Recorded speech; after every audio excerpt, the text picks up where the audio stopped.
നിങ്ങൾക്ക് നമസ്കാരം. എൻ്റെ പേര് ഡോക്ടർ എം തോമസ് മാത്യു.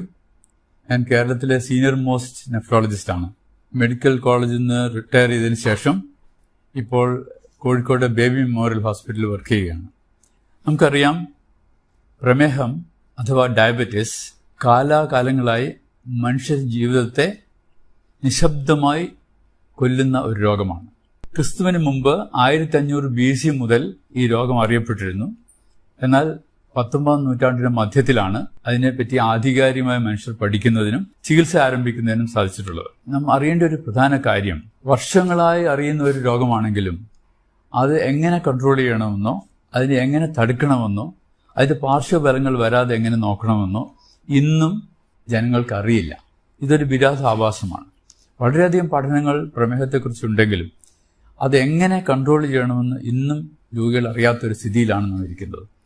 ഏത് ആശുപത്രിയിലെ ഔട്ട് പേഷ്യൻ്റ് ക്ലിനിക്കുകൾ നമ്മൾ എടുത്താലും ജനറൽ മെഡിക്കൽ ഔട്ട് പേഷ്യൻ്റിൽ വരുന്നതിൽ ഒരു 40% പ്രമേഹ രോഗം അതിനോടനുബന്ധിച്ചുള്ള രോഗങ്ങളുള്ളവരായിരിക്കും.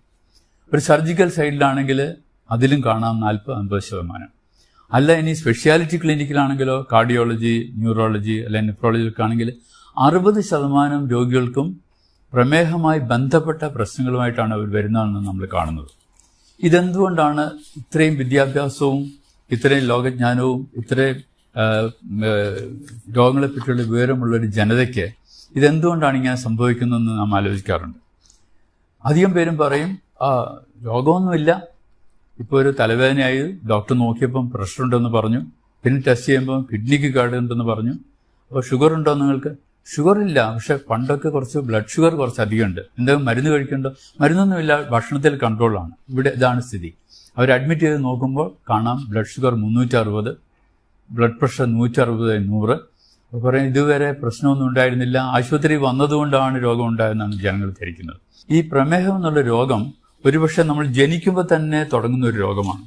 കുടുംബപരമായി അതല്ലെങ്കിൽ ജനിതക കാരണങ്ങൾ കൊണ്ട് ശരീരത്തിൽ നാം കഴിക്കുന്ന ഭക്ഷണത്തിൽ നിന്നുണ്ടാകുന്ന ഗ്ലൂക്കോസ് അഥവാ അന്നജം അത് ശരീരത്തിന് ഉപയോഗിക്കാൻ പറ്റാത്ത വിധത്തിൽ ആയിത്തീരുന്ന ഒരു സ്ഥിതിഗതികളാണ് പ്രമേഹം എന്ന് പറയുന്നത്.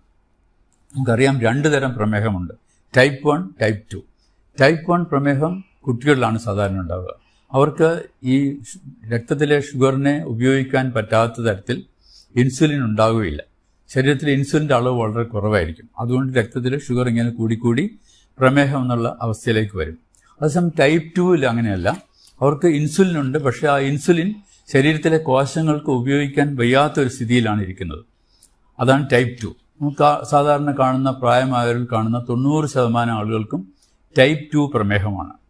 ഈ പ്രമേഹം ഞാൻ നേരത്തെ പറഞ്ഞാൽ ഒരുപക്ഷെ ജന്മനാല് തന്നെ ശരീരത്തിൽ തുടങ്ങിയിരിക്കും, പക്ഷെ ഒരു കാലഘട്ടത്തിലേ അത് പുറമേക്ക് കാണുകയുള്ളൂ. അതിന് വരുന്നതിന് മുമ്പ് തന്നെ പല പല ലക്ഷണങ്ങളുണ്ട്. ഒന്നാമത്, ശരീരത്തിന് ആവശ്യത്തിൽ കൂടുതലുള്ള വണ്ണം. ഒരാൾക്ക് എത്ര വണ്ണം വേണം നിങ്ങൾ ചോദിച്ചാൽ നമുക്ക് പറയാം, അത് ബോഡി മാസ് ഇൻഡെക്സ് കാൽക്കുലേറ്റ് ചെയ്യണം. ഒരാളുടെ വെയിറ്റും ഹൈറ്റും എടുത്തിട്ട്, ഹൈറ്റ് മീറ്റർ സ്ക്വയറിലും വെയിറ്റ് കിലോഗ്രാമിലും എടുത്തിട്ട് ആ വെയിറ്റിനെ ഹൈറ്റ് കൊണ്ട് ഹരിച്ചാൽ അത് 18-നും 25-നും ഇടയ്ക്കാണെങ്കിൽ അവരുടെ തൂക്കം ശരിയാണെന്ന് അർത്ഥം. 25-നും 30-നും ഇടയ്ക്കാണെങ്കിൽ അത് ശരീരത്തിന് തൂക്കം കൂടുതലാണ്, തടി, പൊണ്ണത്തടി. 30-ലധികമാണെങ്കിൽ മാരകമായ പൊണ്ണത്തടി. ഈ ശരീരത്തിന് തൂക്കം കൂടുന്നതനുസരിച്ചിട്ട് പ്രമേഹം ഉണ്ടാകാനുള്ള സാധ്യത വളരെ കൂടുതലാണ്. നമ്മളിപ്പോൾ ഇന്ത്യയിലെ കണക്കെടുക്കുകയാണെങ്കിൽ ഇന്ത്യയിലെ എല്ലാ ജനങ്ങളും നമ്മൾ നോക്കുമ്പോൾ 3%, 4% ആളുകൾക്കും ശരീരത്തിൽ ആവശ്യമുള്ളതിനേക്കാൾ തൂക്കം കൂടുതലാണ്. കേരളത്തിലാണെങ്കിൽ അടുത്ത കാലത്ത് നടന്ന പഠനങ്ങളൊക്കെ കാണിക്കുന്നത് 30% പേർക്കും ഓവർ വെയ്റ്റ്, തടി കൂടുതലാണ് ശരീരത്തിന്. ഈ തടി കൂടുതലാകുമ്പോൾ ശരീരത്തിൽ ഉണ്ടാകുന്ന ഗ്ലൂക്കോസ് ഉപയോഗിക്കപ്പെടാതെ ഇൻസുലിൻ കൊണ്ട് പ്രവർത്തിക്കാൻ സാധിക്കാത്ത തരത്തിൽ രക്തത്തിലെ ഷുഗറിൻ്റെ അളവ് കൂടിക്കൊണ്ടേയിരിക്കും. സോ അമിതമായ വണ്ണം, അമിതമായ ഭക്ഷണം, നമ്മൾ തോന്നിമാതിരി ഭക്ഷണം കഴിക്കുന്ന ഒരു കാലത്താണ് നാം ജീവിക്കുന്നത്. പണ്ട് കാലത്ത് കഴിച്ചിരുന്ന ഭക്ഷണരീതി കംപ്ലീറ്റ് മാറി, ജീവിതശൈലി കൊണ്ടിട്ട് ഭക്ഷണരീതി മാറി. ഒരാൾക്ക് ഒരു ദിവസം വേണ്ടത് അയാളുടെ വെയിറ്റിനെ 20 അല്ലെങ്കിൽ 30 കൊണ്ട് ഗുണിച്ചാൽ കിട്ടുന്ന അത്ര കാലോറീസാണ്. ഊർജം, നമ്മുടെ ശരീരത്തിന് ജോലി ചെയ്യാൻ വേണ്ടി ഊർജ്ജമാണ് ആവശ്യം. ആവറേജ് ഉള്ള ഒരാൾക്ക്, ഒരു 60 കിലോ വെയിറ്റ് ഉള്ള ആൾക്ക് ഏകദേശം 1400 തുടങ്ങി 1800 കലോറീസാണ് ആവശ്യം. അപ്പോൾ ഈ കലോറീസ് നമുക്ക് എങ്ങനെ കിട്ടും? നമുക്ക് ഭക്ഷണത്തിനെ 3 തരംതിരിക്കാം. ഭക്ഷണത്തിൽ പ്രധാനമായിട്ട് ഊർജ്ജം ലഭിക്കുന്നത് നമ്മൾ കഴിക്കുന്ന ധാന്യങ്ങൾ, അല്ല നമ്മൾ കഴിക്കുന്ന കൊഴുപ്പ്, നമ്മൾ കഴിക്കുന്ന പ്രോട്ടീൻ, ഈ 3 ഭാഗങ്ങളിൽ നിന്നാണ് നമുക്ക് ശരീരത്തിന് ആവശ്യമായുള്ള ഊർജ്ജം ലഭിക്കുന്നത്. ഈ ഊർജ്ജം നമുക്ക് ആവശ്യത്തിൽ അധികം കിട്ടിക്കഴിഞ്ഞാൽ അത് ശരീരത്തിന് ഉപയോഗിക്കാതെ അത് കൊഴുപ്പായി കൂടും, ഷുഗറായി രക്തത്തിൽ ഇങ്ങനെ ഓടി നടക്കും, ശരീരത്തിൻ്റെ അവയവങ്ങൾ കയറി പിടിക്കും. ഇത് വേറൊരു വലിയ സംഗതി എന്താണെന്ന് വെച്ചാൽ, ശരീരത്തിൽ ആവശ്യമുള്ള ഷുഗറിനേക്കാൾ കൂടുതൽ ഷുഗർ ഉണ്ടായാൽ അതിൻ്റെ ചയാപചയം, അതായത് മെറ്റബോളിസം ഒരു അസാധാരണ രീതിയിലേക്ക് പോകും.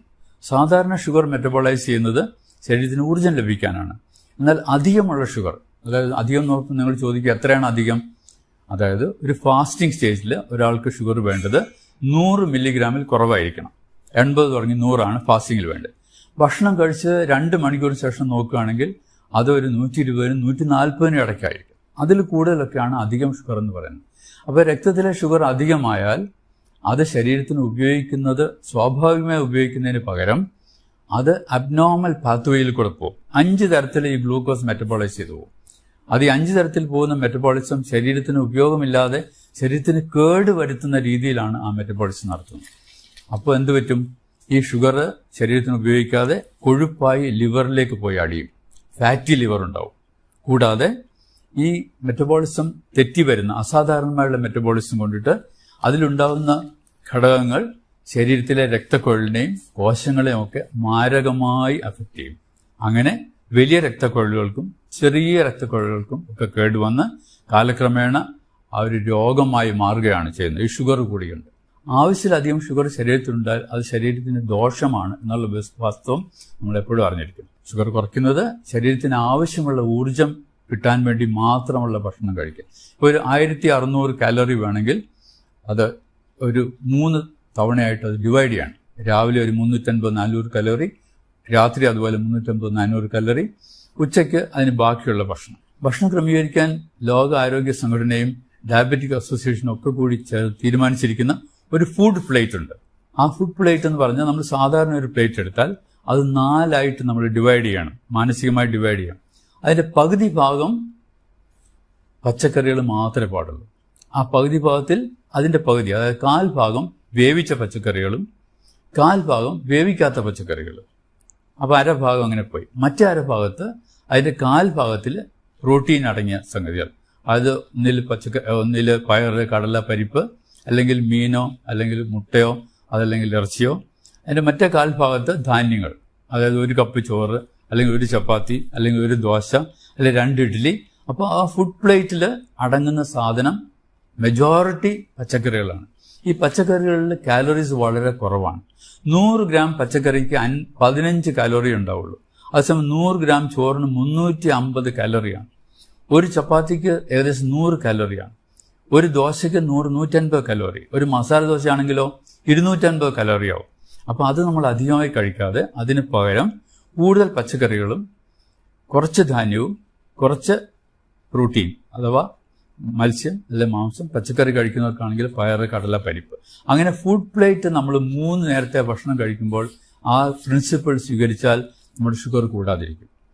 അത് വെജിറ്റേറിയനായിട്ടും നോൺ വെജിറ്റേറിയനായിട്ടും ഐറ്റംസ് നമ്മൾ താരതമ്യപ്പെടുത്തും. ബാക്കി ഭക്ഷണങ്ങളിൽ നിന്ന് നമുക്ക് കിട്ടുന്നത് അന്നജം, അതായത് ധാന്യങ്ങൾ എന്ന് പറയുമ്പോൾ അരിയാവും, ഗോതമ്പാവും, പഴങ്ങളും, അധികം മധുരമില്ലാത്ത പഴങ്ങൾ, ഇതെന്നൊക്കെയാണ് മെയിനായിട്ടുള്ള 60%, 50% എനർജി കിട്ടുന്ന ഈ ഭക്ഷണത്തിനാണ്. അതേസമയം കൊഴുപ്പ് നിന്ന് കിട്ടുന്നത് വളരെ അധികമാണ്. 20%എങ്കിലും കൊഴുപ്പ് നമുക്ക് കിട്ടണം, 20-25%. അപ്പോൾ ഈ കൊഴുപ്പിന് എങ്ങനെയാണ് കിട്ടുക? കൊഴുപ്പ് നമ്മൾ ഉപയോഗിക്കുന്ന എണ്ണ, 1 സ്പൂൺ എണ്ണയിൽ ഏകദേശം 45-50 കലോറിയാണ്. അപ്പോൾ എണ്ണയുടെ അളവ് കുറയ്ക്കണം. അതുപോലെ തന്നെ പ്രോട്ടീനിന് ഒരു 20-25% കാലറീസ് പ്രോട്ടീന് ലഭിക്കണം. അതുകൊണ്ട് പ്രോട്ടീൻ കഴിക്കുന്ന അളവും കുറയ്ക്കണം. ഇങ്ങനെ നമ്മൾ കൺട്രോൾ ചെയ്താൽ നമ്മുടെ ഭക്ഷണ രീതി വളരെ കറക്റ്റാവും. നമ്മൾ ഷുഗർ കൂടില്ല, നമ്മൾ പ്രമേഹത്തിൻ്റെ കോംപ്ലിക്കേഷൻ നമുക്ക് വരാതിരിക്കാൻ സാധിക്കും. ഇതൊക്കെ അറിയാമെങ്കിലും നാം വീണ്ടും അറിയാതെ ഭക്ഷണങ്ങൾ കൂടുതൽ കഴിച്ചു പോവുകയാണ്. അപ്പോൾ നമ്മൾ ആവശ്യമില്ലാത്ത ഭക്ഷണങ്ങൾ, ഈ സ്നാക്സൊക്കെ നിവൃത്തിയുള്ളത്തോളം ഒഴിവാക്കണം. എണ്ണക്കടികൾ ഒഴിവാക്കണം. പിന്നെ ഈ ഷുഗറുള്ള ആളുകൾ 3 നേരത്തെ ഭക്ഷണത്തിന് പുറമെ ഇടയ്ക്ക് 2 ലഘുഭക്ഷണം കൂടെ കഴിക്കുന്നത് നന്നായിരിക്കും. നമുക്ക് ഫൈബർ അടങ്ങിയ ബിസ്ക്കറ്റ് കഴിക്കാം, അല്ലെ ആരോ റൂട്ട് ബിസ്ക്കറ്റ് കഴിക്കാം, അല്ലെ ചിലപ്പോൾ അധികം എണ്ണയും മെഴുക്കുമില്ലാത്ത ഭക്ഷണങ്ങൾ കഴിക്കാം, അല്ലെ ഒരു പകുതി ആപ്പിൾ കഴിക്കാം, പകുതി പേരയ്ക്ക കഴിക്കാം, ഒരു ഗ്ലാസ് ചായയോ അല്ലെങ്കിൽ കാപ്പിയോ കഴിക്കാം മധുരം ഇടാതെ. ഇതൊരു ശീലം നമ്മൾ ഉണ്ടാക്കണം, മധുരം ഉപയോഗിക്കാതെ ഭക്ഷണങ്ങൾ കഴിക്കാനുള്ള ശീലം. അതുപോലെ ഏറ്റവും പ്രധാനമുള്ള കാര്യമാണ് ശരീരത്തിന് വ്യായാമം. ഒരു അരമണിക്കൂർ ആഴ്ചയിൽ 5 ദിവസം വ്യായാമം ചെയ്യുന്നത് ഏറ്റവും പ്രധാനമാണ്, പ്രത്യേകിച്ച് 35 വയസ്സിന് ശേഷമുള്ളവർ. ഈ വ്യായാമം ചെയ്യുമ്പോൾ ശരീരത്തിന് ആവശ്യമുള്ള ഊർജം അത് ഉപയോഗിച്ചു പോകും. അപ്പോൾ ആവശ്യമില്ലാതെ ഊർജം ശരീരത്തിൽ കെട്ടി നിൽക്കില്ല. ഈ വ്യായാമം ചെയ്യുമ്പോൾ ആ ഊർജം അതിനായിട്ട് ഉപയോഗിച്ചു പോകും. അങ്ങനെ നമ്മുടെ ശരീരത്തെ നല്ല ആരോഗ്യസ്ഥിതിയിൽ മെയിൻറ്റെയിൻ ചെയ്യാൻ സാധിക്കും. ഇങ്ങനെയൊക്കെ ചെയ്താലും ജനിതകമായി ഉണ്ടാകുന്ന ഡയബറ്റീസ് വരാതിരിക്കില്ല. വന്നു കഴിഞ്ഞാൽ നമ്മൾ അതിനുള്ള മരുന്നുകൾ കൃത്യമായിട്ട് എടുക്കും. ഡോക്ടറെ സമീപിച്ച് ആ മരുന്നുകൾ എന്ത് വേണമെന്ന് ചോദിച്ചാൽ ഡോക്ടർ പറഞ്ഞുതരും. അതനുസരിച്ച് മരുന്ന് ഉപയോഗിക്കാം, ഗുളികൾ ഉപയോഗിക്കാം. അത് പോരാതെ വരികയാണെങ്കിൽ വരുന്ന സന്ദർഭങ്ങളിൽ നമുക്ക് ഇൻസുലിൻ ഉപയോഗിക്കാം. അങ്ങനെ ഷുഗർ കൺട്രോൾ ചെയ്യാം. അപ്പോൾ നിങ്ങൾ ചോദിക്കും, ഷുഗർ കൺട്രോൾ ചെയ്യാൻ ഭക്ഷണം മാത്രം നോക്കിയാൽ പോരാ. ഭക്ഷണത്തിന് ഒരു പരിധിവരെ മാത്രമേ ഷുഗറിനെ കൺട്രോൾ ചെയ്യാൻ പറ്റുള്ളൂ. അതിൽ കൂടുതൽ കൺട്രോൾ വേണമെങ്കിൽ മരുന്ന് വേണം എന്നുള്ളത് തീർച്ചയാണ്. ആ മരുന്നിന് പുറമെ വ്യായാമം, റെഗുലർ ചെക്കപ്പ് ഇതൊക്കെ വേണം. ആഴ്ചയിൽ 1 പ്രാവശ്യമെങ്കിലും രക്തത്തിലെ ഷുഗർ ടെസ്റ്റ് ചെയ്യണം. അതനുസരിച്ചിട്ട് മരുന്നുകളുടെ അളവ് വ്യത്യാസപ്പെടുത്താം. അതുകൊണ്ട് ഈ പ്രമേഹം കൊണ്ടിട്ട് ബാക്കി കോംപ്ലിക്കേഷൻ വരാതെ നമ്മൾ ശ്രദ്ധിക്കണം. ശരീരത്തിന്റെ എല്ലാ അവയവങ്ങളെയും, എല്ലാ ഭാഗങ്ങളെയും, ആന്തരിക ഭാഗങ്ങളെയും ബാഹ്യമായിട്ടുള്ള ഭാഗങ്ങളെയും മുഴുവൻ മാരകമായി പിടിക്കുന്ന ഒരു രോഗമാണ് പ്രമേഹം. പക്ഷെ ഒരാൾക്ക് ഇതെല്ലാം വരണമെന്നില്ല. ചില ആളുകൾക്ക് ഒരു പക്ഷേ കിഡ്നിയുടെ രോഗമായിരിക്കും കൂടുതൽ, വേറൊരാൾക്ക് ഹൃദയരോഗത്തിനായിരിക്കും കൂടുതൽ, വേറൊരാൾക്ക് ഞരമ്പിന്റെ രോഗമായിരിക്കും കൂടുതൽ. അപ്പോൾ ആർക്കാണ് എന്താണ് വരിക എന്നുള്ളത് നമുക്ക് തിരിച്ചപ്പെടുത്താൻ പറ്റില്ല. പക്ഷെ ഒരു കുടുംബത്തിൽ ഒരു വ്യക്തിക്ക് ഷുഗർ വന്നിട്ട് കിഡ്നി സംബന്ധിച്ച രോഗമുണ്ടെങ്കിൽ മറ്റു ആളുകൾക്കും ആ രോഗം വരാൻ, കിഡ്നി സംബന്ധിച്ചുള്ള രോഗം വരാൻ സാധ്യതയുണ്ടെന്ന് നാം അറിഞ്ഞിരിക്കണം. അതുപോലെ തന്നെ ഒരാൾക്ക് കാലിലെ ഞരമ്പിന് കേടുവന്ന് ഒരു വിരൽ മുറിക്കുകയൊക്കെ ചെയ്യേണ്ടി വന്നാൽ നാം അങ്ങനെ ആളുകളെ കാണാറുണ്ട്. അവരുടെ കുടുംബത്തിലുള്ള മറ്റാളുകൾക്കും ഇങ്ങനെ വരാൻ സാധ്യതയുണ്ടെന്ന് നാം അറിഞ്ഞിരിക്കണം. ഇപ്പോൾ ഉള്ള കണക്കനുസരിച്ചിട്ട് നമ്മുടെ ലോകത്തിലെ ഇന്ത്യ രാജ്യത്തിനാണ് 2ാം സ്ഥാനം ഷുഗറുള്ള ആളുകളുടെ. ആ ഇന്ത്യ രാജ്യത്തിന് തന്നെ കേരളത്തിലാണ് 1ാം സ്ഥാനം. ഇതെന്തുകൊണ്ട് ഇങ്ങനെ വരുന്നു എന്നുള്ളതിന് ഒരുപാട് പഠനങ്ങളുണ്ട്. ഒരുപക്ഷെ നമ്മുടെ ജനിതക മാറ്റം കൊണ്ടായിരിക്കാം, അല്ലെങ്കിൽ നമ്മുടെ ജീവിത ശൈലി മാറ്റങ്ങൾ കൊണ്ടായിരിക്കാം, അല്ലെങ്കിൽ അടുത്ത കാലങ്ങളിലുണ്ടായ ഫുഡ് ഹാബിറ്റ്സിന്റെ മാറ്റങ്ങൾ കൊണ്ടായിരിക്കാം. അപ്പോൾ ഇങ്ങനെ വരുന്ന ഷുഗർ ഭാവിയിൽ ഈ ഇൻസുലിനൊക്കെ ഉള്ളതുകൊണ്ട് ജീവിത ദൈർഘ്യം കൂടും. ജീവിത ദൈർഘ്യം കൂടുന്തോറും ഈ രോഗത്തിന്റെ കോംപ്ലിക്കേഷൻസ് കൂടുതൽ വന്നുകൊണ്ടിരിക്കുകയാണെന്ന് നാം മറക്കരുത്. അപ്പോൾ ഈ കോംപ്ലിക്കേഷൻസ് വരാതിരിക്കണമെങ്കിൽ കൃത്യമായി നമ്മളിതൊക്കെ നോക്കി വെച്ചിരിക്കണം. ഏതൊരു പ്രായം ആയ ആളും, 30 വയസ്സിന് കഴിഞ്ഞ ആളും വർഷത്തിൽ ഒരിക്കലെങ്കിലും അവരുടെ ബ്ലഡ് ഷുഗർ നോക്കണം. ബ്ലഡ് ഷുഗർ നോക്കുമ്പോൾ അത് വേണ്ടതിലധികമാണെന്ന് കണ്ടാൽ തീർച്ചയായും ഡോക്ടറെ സമീപിച്ച് അവരുടെ വെയിറ്റ് മനസ്സിലാക്കണം. വെയിറ്റ് അനുസരിച്ചിട്ട് അത് ക്രമീകരിക്കണം, ഭക്ഷണ രീതി ക്രമീകരിക്കണം. നമ്മൾ ഒന്ന് രണ്ട് നമ്പേഴ്സ് ഓർത്തിരിക്കുന്ന എപ്പോഴും നല്ലതാണ്. Number 30, number 40, number 70, number 80, number 90. നമ്മൾ ചോദിക്കും ഇതെന്താ നമ്പർ? നമ്മുടെ 40 എന്ന് പറഞ്ഞാൽ ആണുങ്ങളുടെ കഴുത്തിന്റെ ചുറ്റളവാണ്. കഴുത്തിന്റെ ചുറ്റളവ് 40 കൂടിയാൽ പ്രമേഹം വരാനുള്ള സാധ്യത കൂടുതലാണ് ചുരുക്കം. അത് സ്ത്രീകൾക്കാണെങ്കിൽ 30 ഇഞ്ച് കൂടുതലാണെങ്കിൽ അതും പ്രമേഹം വരാൻ സാധ്യതയാണ്. ഇനി നിങ്ങൾ ചോദിക്കുക എന്താ 70% ആളുകൾക്കും പ്രമേഹമുള്ളവർക്ക് കോംപ്ലിക്കേഷൻസ് വരും. അപ്പോൾ ഒരു പ്രമേഹമുള്ള ആൾക്ക് കോംപ്ലിക്കേഷൻ ഉണ്ടാകാൻ സാധ്യത വളരെ കൂടുതലാണെന്ന് ഓർക്കണം. 80 എന്താ? 80 എന്ന് പറഞ്ഞാൽ നമ്മുടെ വയറിന്റെ ചുറ്റളവ്, പുക്കിളിന്റെ സൈഡിൽ കൂടി വയറിന്റെ ചുറ്റും ഒന്ന് മെഷർ ചെയ്താൽ 80 സെന്റിമീറ്റർ സ്ത്രീകൾക്കും 90 സെന്റിമീറ്റർ ആണുങ്ങൾക്കും. അത് കൂടുതലാണെങ്കിൽ അവർക്ക് പ്രമേഹം ഉണ്ടാകാനുള്ള സാധ്യത വളരെ കൂടുതലാണ്. അവരുടെ തടി വളരെ കൂടുതലാണെന്ന് നാം ഓർക്കണം. 90 കൂടുതലുള്ള പുരുഷന്മാരും 80 കൂടുതലുള്ള സ്ത്രീകളും വളരെ വളരെ വളരെ ശ്രദ്ധിക്കണം. അത് കുറയ്ക്കുന്നത് നമ്മുടെ ഭക്ഷണത്തിൽ കൂടിയും എക്സസൈസിൽ കൂടിയും ഒക്കെയാണ്. അതിന് ബുദ്ധിമുട്ടുള്ള കാര്യമല്ല. കൂടാതെ വേറെ ചില നമ്പേഴ്സ് നമ്മൾ ഓർക്കണം. രക്തസമ്മർദ്ദം, പ്രമേഹം ഒക്കെ കൂട്ടാളികളാണ്, ഒരുമിച്ചാണ് അവർ പോവുക. 30 വയസ്സ് കഴിഞ്ഞാൽ തീർച്ചയായും രക്തസമ്മർദ്ദം നമ്മൾ നോക്കിയിരിക്കണം. അതൊരു നിശബ്ദ കൊലയാളിയാണ്. യാതൊരു സൈൻസും സിംറ്റം ഇല്ലാതെ പെട്ടെന്ന് ഒരു ദിവസം ബ്രെയിൻ അറ്റാക്ക് വരും, അല്ലെങ്കിൽ ഹാർട്ട് അറ്റാക്ക് വരും, അല്ലെങ്കിൽ കിഡ്നി ഫെയിൽ ചെയ്യും. അപ്പോഴാണ് അറിയുന്നത് പ്രഷർ 200/120 ആണെന്നുള്ള കാര്യം. നോർമലായിട്ട് ഒരാൾക്ക് 140/80 ആണ് ബ്ലഡ് പ്രഷർ. അതിൽ കൂടുതലുണ്ടെങ്കിൽ അതിന്റെ കാരണം എന്താണെന്നും അതിൻ്റെ ട്രീറ്റ്മെന്റ് എന്താണെന്ന് നമ്മൾ തീരുമാനിക്കും. ഇപ്പോൾ ആശുപത്രിയിൽ പോകുമ്പം നമ്മൾ കാണുന്ന രോഗികൾ വരും. അപ്പോൾ ഡോക്ടറെ എനിക്ക് കാല് വേദനയാണ്, മുട്ടുവേദനയാണ്, കാല് തരിപ്പുണ്ട്, അത് നമുക്ക് വേറെ എന്തെങ്കിലും അസുഖം ഉണ്ടോ എന്ന് ചോദിച്ചാൽ അസുഖമൊന്നും ഇല്ല എന്ന് പറയും. പിന്നെ ചോദിച്ചു വരുമ്പോഴാണ് തരുന്നത് 20 വർഷമായിട്ട് പ്രമേഹ രോഗമുണ്ട്, 15 വർഷമായിട്ട് രക്തസമ്മർദ്ദമുണ്ട് എന്ന് അവർ പറയുന്നു. ഒരു 50 വർഷമായ രോഗികളെ കണ്ട് പരിചയമുള്ള എനിക്ക് നിങ്ങളോട് പറയാനുള്ളൊരു പ്രധാന കാര്യം അതാണ്. ഡോക്ടർമാരെ സമീപിക്കുമ്പോൾ നിങ്ങളുടെ രോഗത്തിൻ്റെ മുമ്പുകൂട്ടിയുള്ള വിവരങ്ങൾ തീർച്ചയായും പറഞ്ഞിരിക്കണം. അതല്ലെങ്കിൽ ചികിത്സ തെറ്റും, മരുന്ന് തെറ്റും, ഡോക്ടർ കൺക്ലൂഷൻ തെറ്റിപ്പോവും. അത് നിങ്ങൾക്ക് തന്നെ ബുദ്ധിമുട്ടാവും. അപ്പോൾ അവനവർക്കുള്ള രോഗത്തെപ്പറ്റി നാം അറിഞ്ഞിരിക്കണം. അത് മറ്റുള്ള ഡോക്ടർമാരടുത്ത് പറയാൻ മടി കാണിക്കരുത്. ഡോക്ടർ ഇങ്ങനെ ചോദിച്ച് സമയം എടുത്തിട്ട് കണ്ടുപിടിക്കുന്ന ഒരു കാര്യമല്ല. നമ്മുടെ രോഗത്തെപ്പറ്റി, നമ്മുടെ ശരീരത്തിൻ്റെ സ്ഥിതിയെപ്പറ്റി നമ്മളെപ്പോഴും ബോധവാന്മാരായിരിക്കണം. പിന്നെ നാം അറിയണം, ഈ പ്രമേഹം എത്ര സൂക്ഷിച്ചാലും കുറച്ച് കൂടുതലായി വരുന്ന രോഗമാണ്. 60% ആളുകൾക്കും കിഡ്നി രോഗം ആയി മാറാം. കിഡ്നി രോഗം പ്രമേഹത്തിൻ്റെ കൂടെ വരാം. Diabetic nephropathy. 50% ആളുകൾക്കും ഹാർട്ട് ഡിസീസ് വരാം. ഏകദേശം 50% 60% ആളുകൾക്ക് ന്യൂറോപ്പതി വരാം, ഞരമ്പിൻ്റെ കോംപ്ലിക്കേഷൻ വരാം. ഇങ്ങനെയൊക്കെ ഉണ്ടാകുന്ന ഒരു രോഗം. കണ്ണിന് കേട് വരും വളരെ അധികം പേർക്ക്. അപ്പോൾ കണ്ണിന് കേട് വരും, ലേസർ അടിക്കും. ഇതൊക്കെ രോഗികൾക്ക് ഉണ്ടാകുന്ന സംഗതികളാണ്. പക്ഷെ അവർ പറയാറില്ല. പിന്നെ ചോദിച്ചു വരുമ്പോൾ ആ കണ്ണിന് ലേസർ അടിച്ചിരുന്നു 2 വർഷം മുമ്പെന്ന് പറയും. അപ്പോൾ അന്നേ ഷുഗർ ഉണ്ടെന്നുള്ള കാര്യം അവർ മറന്നു പോകുന്നു. ആ ഷുഗറിനെ കൺട്രോൾ ചെയ്യുന്ന കാര്യം മറന്നു പോകുന്നു. ഡോക്ടർമാർ പറയും നിങ്ങൾ ശരിക്കും ഷുഗർ കൺട്രോൾ ചെയ്യണം. എന്നാൽ എങ്ങനെ കൺട്രോൾ ചെയ്യണമെന്ന് അവർക്ക് അറിയുന്നില്ല.